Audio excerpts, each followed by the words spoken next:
So hello fellow Earthlings. This is Earthling 6455463728. And capitalism doesn't love you back. We love capitalism. We think it's the best system, it's better than communism, it's better than socialism, it's the best. And we love it. But the thing is, it doesn't love us back.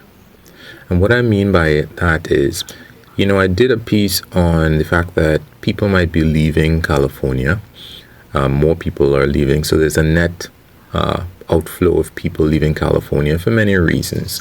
The biggest one of which might be that people don't feel comfortable with the high taxes if you're wealthy in California and they want to leave to a place where there's no income tax, state income tax, like Texas or Florida or something like that.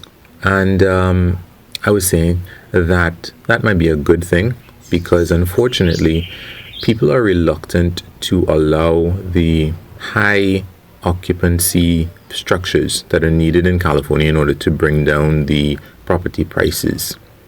There are a lot of single unit homes out there, and because those people, there's a high amount of home ownership, people try to thwart any initiatives to build those high occupancy homes because that will reduce their property values. And if people leave and they rent out these places, they're not going to resist as much, and finally those buildings can be put up. Now somebody commented, they asked if I was, hey, you don't have a business, do you? And I didn't understand why they would ask that. But at the end of the day, I was suggesting that, hey, are you asking because I don't seem to be too sympathetic to businesses? And if that's the case, then that's exactly what capitalism is like. Capitalism believes in this invisible hand where the competitive businesses thrive and the ones that are not as competitive, they fail. Capitalism doesn't care if your business goes under. Capitalism doesn't care if you go bankrupt. In capitalism, as opposed to communism, people are allowed to own property. You have stuff. You can have a business. But when you lose it, that's just a part of the system. It's built in. If you lose your stuff, that's on you. That's your problem.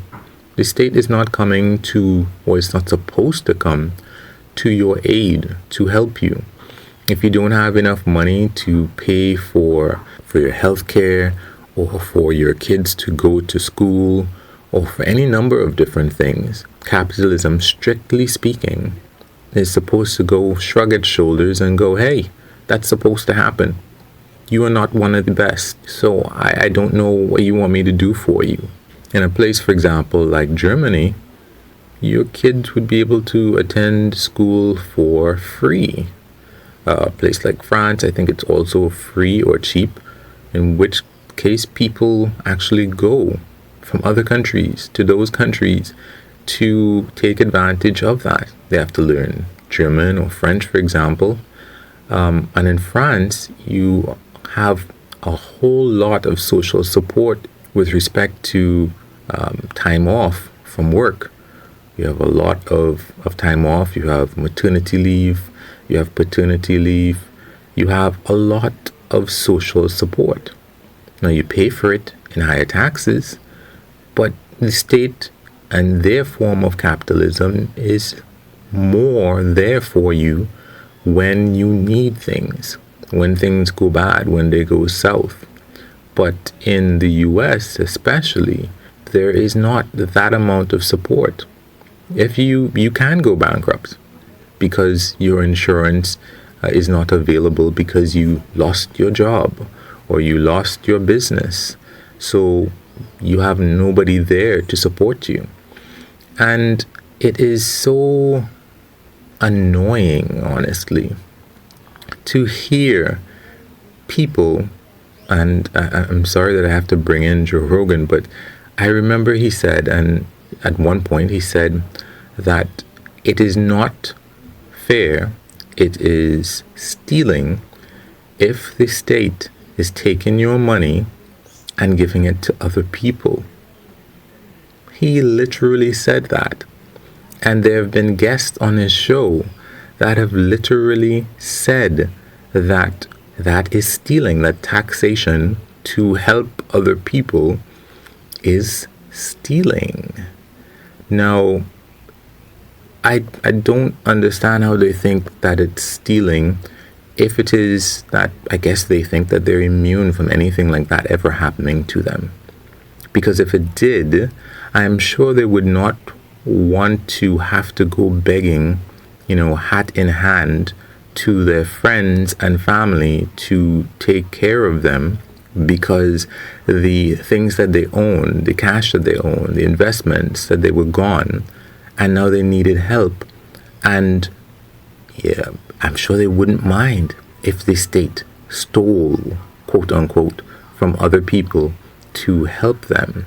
And I didn't know if I wanted to go down this particular path, but I find it so disgusting when people like Apple say things like, we pay every cent we owe, and yet they would be part of lobbies to make sure that they don't owe that much, or they use corporate tax shelters, or they use the fact that they can base their companies in other countries, and they're able to use all of the benefits of being American citizens, but at the same time, they don't want to contribute to that and find every single way that they can to avoid actually having to put money in the pot, but they want every cent that's available to take out of the pot. And yet people often say they don't want socialism. They don't want that.